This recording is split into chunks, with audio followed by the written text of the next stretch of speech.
प्यारी सात संगत जी, प्रेम से बोलिए धन निरंकार जी।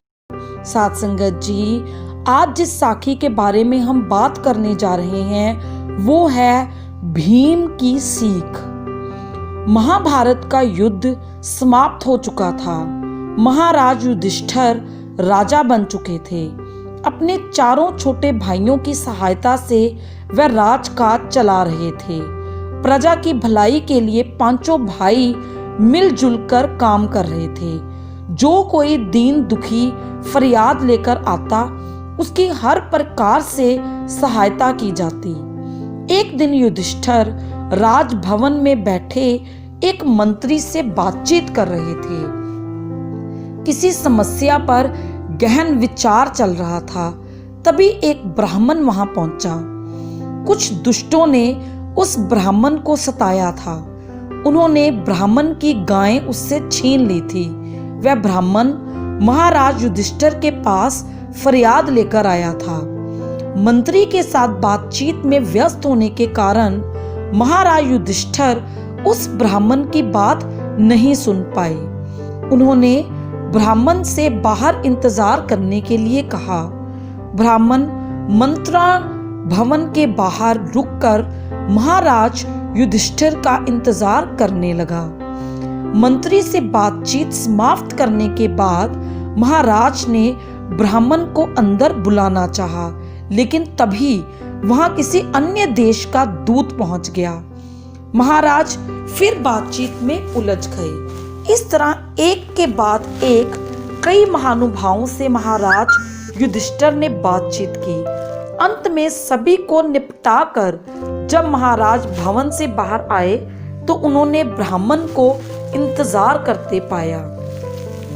काफी थके होने के कारण महाराज युधिष्ठिर ने उस ब्राह्मण से कहा, अब तो मैं काफी थक गया हूँ, आप कल सुबह आइएगा, आपकी हर संभव सहायता की जाएगी। इतना कहकर महाराज अपने विश्राम करने वाले भवन की ओर बढ़ गए। ब्राह्मण को महाराज युधिष्ठिर के व्यवहार से बड़ी निराशा हुई। वह दुखी मन से अपने घर की ओर लौटने लगा। अभी वह मुड़ा ही था कि उसकी मुलाकात महाराज युधिष्ठिर के छोटे भाई भीम से हो गई। भीम ने ब्राह्मण से उसकी परेशानी का कारण पूछा। ब्राह्मण ने भीम को सारी बात बता दी। साथ ही ये भी बता दिया कि महाराज ने उसे अगले दिन आने के लिए कहा है। ब्राह्मण की बात सुनकर भीम बहुत दुखी हुआ। उसे महाराज युधिष्ठिर के व्यवहार से बड़ी निराशा हुई। उसने मन ही मन कुछ सोचा और फिर द्वारपाल को जाकर आज्ञा दी, सैनिकों से कहो कि विजय के अवसर पर बजाए जाने वाले नगाड़े बजाएं। आज्ञा का पालन हुआ। सभी द्वारों पर तैनात सैनिकों ने विजय के अवसर पर बजाए जाने वाले नगाड़े बजाने शुरू कर दिए। महाराज युधिष्ठिर ने भी नगाड़ों की आवाज सुनी। उन्हें बड़ी हैरानी हुई। नगाड़े क्यों बजाए जा रहे हैं, ये जानने के लिए वे अपने विश्राम कक्ष से बाहर आए। कक्ष से बाहर निकलते ही उनका सामना भीम से हुआ। उन्होंने भीम से पूछा, विजय के अवसर पर बजाए जाने वाले नगाड़े क्यों बजाए जा रहे हैं? हमारी सेनाओं ने किसी शत्रु पर क्या विजय प्राप्त की है? भीम ने नम्रता से उत्तर दिया, महाराज, हमारी सेनाओं ने तो किसी शत्रु पर विजय प्राप्त नहीं की। तो फिर ये नगाड़े क्यों बजाए जा रहे हैं? युधिष्ठिर ने हैरान होते हुए पूछा। क्योंकि पता चला है कि महाराज युधिष्ठिर ने काल पर विजय प्राप्त कर ली है, भीम ने उत्तर दिया। भीम की बात सुनकर महाराज की हैरानी और बढ़ गई और उन्होंने फिर पूछा, मैंने काल पर विजय प्राप्त कर ली है, आखिर भीम तुम कहना क्या चाहते हो?